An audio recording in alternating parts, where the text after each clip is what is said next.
नए साल की शुरुआत में ही कोरोना वैक्सीन को लेकर खुशखबरी सामने आई है।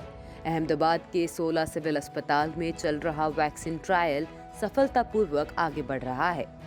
दरअसल 26 नवंबर 2020 से 16 सिविल अस्पताल में कोरोना वैक्सीन का ट्रायल शुरू किया गया था, जिसमें अच्छी बात ये निकलकर सामने आई है कि डोज लगाए जाने के 30 दिन बाद कोई भी व्यक्ति कोरोना की चपेट में नहीं आया।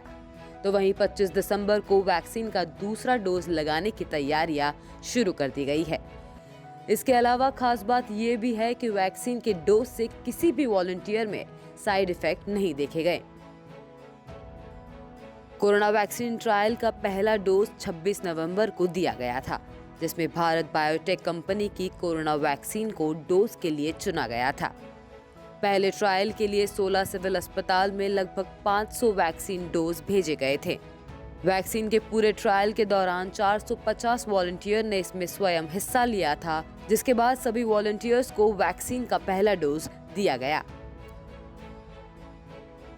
आपको बता दें कि भारत सरकार द्वारा तैयार की गई इस स्वदेशी वैक्सीन का असर 70% तक लाभदायक बताया जा रहा है। गुजरात के अलावा कई राज्यों में भारत बायोटेक वैक्सीन का तीसरा फेज पिछले हफ्ते से ही शुरू कर दिया गया है। जानकारों के मुताबिक वॉलंटियर के शरीर में डोज देने के बाद खून के सैंपल का परीक्षण किया जाता है। फिर 21 दिन बाद दूसरा डोज देकर अगले 48 दिनों तक स्वास्थ्य परीक्षण से गुजारा जाता है। और अगर इस दौरान किसी भी व्यक्ति में साइड इफेक्ट नहीं देखे जाते हैं तो फिर सरकार वैक्सीन को बड़े स्तर पर उपयोग करने की मंजूरी देती है।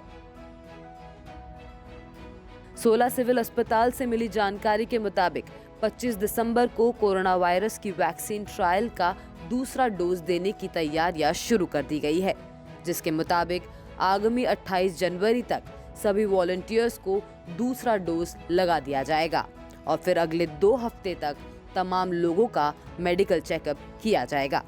दिल्ली से ईशा मालवीय की रिपोर्ट, गुजरात तक।